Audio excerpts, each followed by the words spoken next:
Hello children, this is 10th standard Gujarati lesson 15. It's a poem તે બેસે અહીં. Page 88 in your textbook.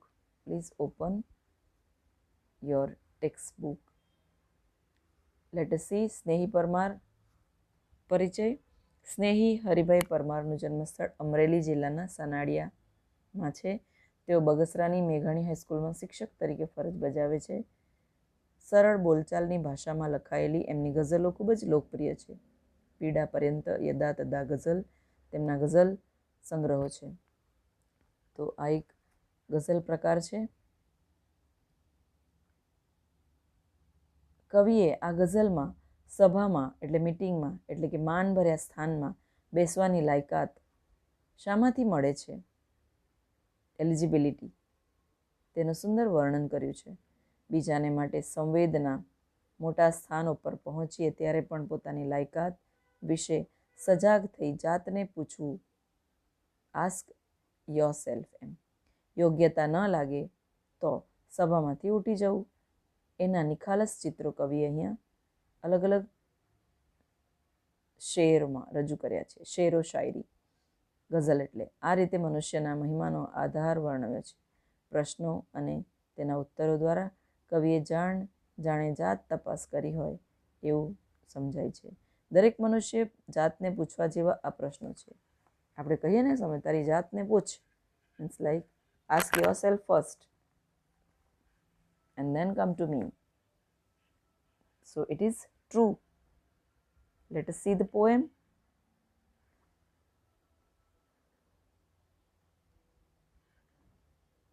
કે બહુ સારી રીતે કવયત્રી અહીંયા સમજાવ્યું છે સ્નેહી પરમાર.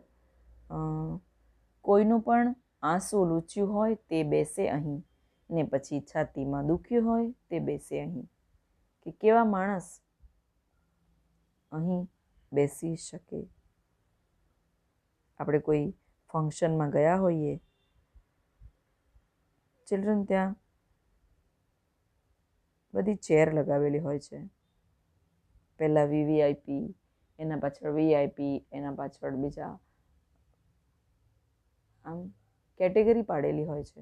જેમ કે આપણે સ્કૂલમાં પણ જ્યારે એન્યુઅલ ડે હોય ત્યારે તમે જુઓ કે સ્ટેજના સામે ફ્રન્ટ સીટ વીઆઈપી, એના પછી કેમેરાવાળા બધા, રેકોર્ડિંગવાળા, and then parents, and then children. આમ જગ્યાઓ નક્કી કરેલી હોય ને, અહીંયા બેસવું, ડિસિપ્લિન જળવાઈ રહે એટલા માટે આવી રીતે બધાની પ્લેસ બનાવેલી હોય છે.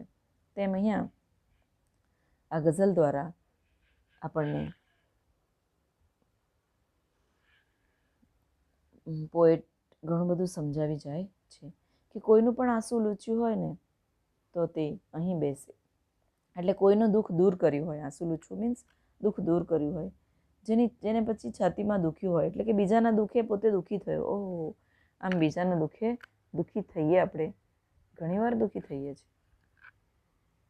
The person who has removed misery and has become unhappy because of others' misery may sit here. સૂર્ય તપતો હોય એનો મધ્યમાં ને તે છતાં કોઈના ચરણોમાં ઝૂક્યું હોય તે બેસે અહીં. સૂર્ય તપવો એટલે જે સક્સેસ જેને મળી ગયું છે, જે પ્રગતિના શિખરે છે, જે ટોચ પર છે, those who achieve the success, એટલે સક્સેસફુલ થઈ ગયો છે, then too એ કોઈને પગે લાગે છે, કોઈને ચરણમાં ઝૂકે છે. ચિલ્ડ્રન, હિન્દુસ્તાની કલ્ચરમાં તમે કોઈને નીચે ઝૂકીને પગે પડો, તમારા એલ્ડર્સને,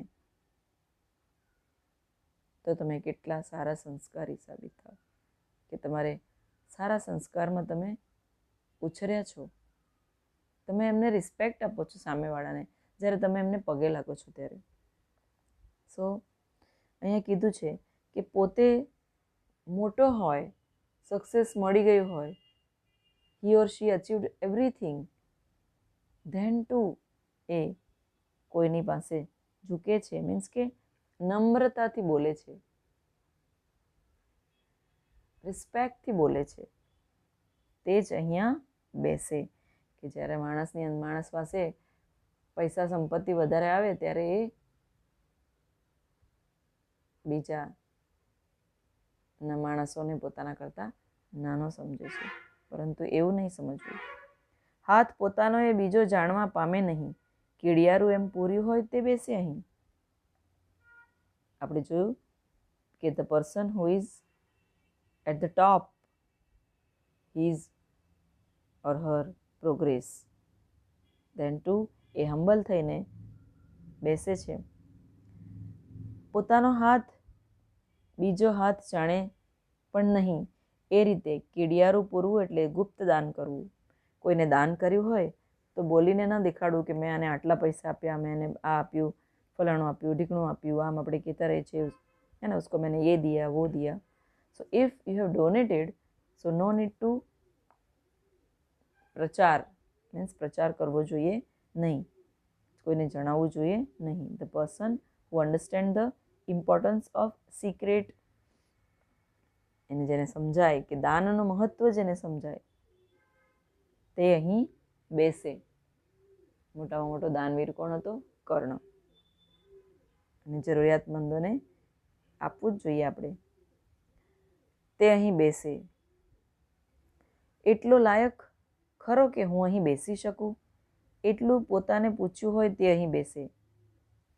કે જે ક્ષણે પોતાની જાતને પૂછ્યું હોય એની બીજી ક્ષણે કે એ પોતે હું શું કેટલો લાયક છું કે અહીં બેસી શકું એમ પોતાની જાતને પૂછ્યું હોય તે જ અહીં બેસે. The person who ask the question, પોતાની જાતને, એ અહીં બેસી શકે. જે ક્ષણે પોતાને પૂછ્યું હોય ને બીજી ક્ષણે એ સભામાંથી જે ઉઠ્યું હોય તે અહીં બેસે.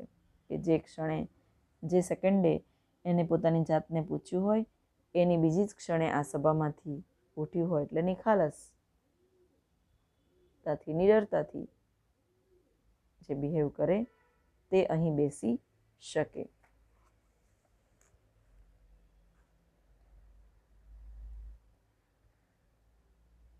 જેની અહીંયા લાયકાત છે એ જ અહીંયા બેસે, બીજા અહીં બેસી શકે નહીં. તો અહીંયા ચિલ્ડ્રન સભામાં માનભર્યા સ્થાને બેસવાની લાયકાત કઈ છે? કવિએ ગઝલમાં પોતાને આપણને બતાવી છે. બીજાના દુઃખથી આપણે દુઃખી થયા હોય, બીજાનું દુઃખ સમજ્યા હોય, ગુપ્તદાનનો મહત્ત્વ સમજ્યો હોય, પ્રગતિના ટોચ પર પહોંચીને પણ નમ્ર રહ્યા હોય, રિસ્પેક્ટ આપી હોય કોઈને, દરેકે પોતાની જાતને પૂછવા જેવો પ્રશ્ન પૂછ્યો હોય કે પોતાને લાયક, એલિજિબલ, કેપેબલ સમજે છે ત્યારે જ એ સભામાંથી બેસી શકે. અને ન સમજે પોતાને લાયક તો એ ત્યાંથી ઉઠી જાય બીજી જ ક્ષણે. એમ અહીં કવિ આપણને સમજાવવા માંગે છે. તો પેજ 89 પર જે ક્વેશ્ચન આન્સર્સ છે પ્લીઝ અટેમ્પ્ટ ધેટ. અને last page, page 19, we will discuss શિક્ષક ભૂમિકા. સુકૃત, સારા કર્મો કર્યા હોય તે દરેક સ્થળે ઉત્તમ સ્થાન પામે છે. જેણે ગુડ વર્ક કર્યું હોય, સારું કામ કર્યું હોય તે બધી જ જગ્યાએ સારું સ્થાન પામી શકે. તે માટે પરોપકારી, સહૃદયી, નમ્ર, દાની, સ્વદર્શની, વિવેક, સજ્જન બનવું જરૂરી છે. અંડરલાઈન. આપણી અંદર આ બધા ગુણ હોવા જરૂરી છે. પરોપકારી, સહૃદયી, નમ્ર, દાની, સ્વદર્શની, વિવેકી, સજ્જન. પોતાની જાતને સભાપાત્ર બનાવવા માટે, એલિજિબલ, કેપેબલ બનાવવા માટે, ગૌરવભર્યા સ્થાને બેસવાના હકદાર બનાવવા માટે આ બધા જ ગુણ આપણામાં હોવા જોઈએ. કયા? આઈ રિપીટ, પરોપકારી, સહૃદયી, નમ્ર, દાની, સ્વદર્શની, વિવેકી, સજ્જન જેવા ઘણા જ બધા સારા ગુણો આપણી અંદર વિકસાવવા જરૂરી છે. સો ડિયર ચિલ્ડ્રન, તમે આ બધા ક્વેશ્ચન આન્સર્સ પણ લખજો કે જો પૂછાય કે સભાપાત્રની યોગ્યતા ગઝલમાં શું સમજાવ્યું છે. આપણે હમણાં જોયું કે માનભર્યું સ્થાન, કોઈ વ્યક્તિ માનને પાત્ર છે ક્યારે? જ્યારે એ સંવેદનશીલ છે, બીજાના દુઃખે દુઃખી થાય, પ્રગતિના શિખરે પહોંચે, નમ્ર બને, અભિમાન ન કરે અને કોઈને દાન આપે, અને ગુપ્તદાન કરે. આપણે તો દાન આપીએ તો પછી પ્રચાર કરીએ કે આટલું દાન આપ્યું એમ. આત્મનિરીક્ષણ કરે, પ્રામાણિક રહે. અંતિમ 2 શેરમાં શું જણાવ્યું છે? અંતિમ 2 શેરમાં કે દરેક વ્યક્તિ આત્મનિરીક્ષણ કરવું જોઈએ, પોતાનું નિરીક્ષણ કરવું જોઈએ, પોતાની જાતને પહેલાં ઓળખવું જોઈએ. આપણું મન દર્પણ આપણને અસલ ચહેરો દર્શાવે છે. જ્યારે આપણે મિરરના સામે ઊભા રહીએ ત્યારે આપણે કોણ છે, હુ એમ આઈ, આસ્ક યોર સેલ્ફ ઓનલી. વ્યક્તિએ એ ગુણ દોષનો પ્રામાણિકતાથી સ્વીકાર કરવો જોઈએ. જે દોષ હોય તે દૂર કરવા જોઈએ. પોતાની અંદર જ જે દોષ હોય, જે ખામી હોય, જે અસંસ્કાર હોય એ બધો પોતે જ દૂર કરવો જોઈએ. આમ જ્યારે વ્યક્તિ ઓનેસ્ટ બને, આ બધું દૂર કરીને, ત્યારે જ એ માનપાત્ર સ્થાન પ્રાપ્ત કરી શકે, ત્યારે જ એને રિસ્પેક્ટ મળી શકે. Got it children? Question answers લખજો અને જાગતા રહેજો. Thank you.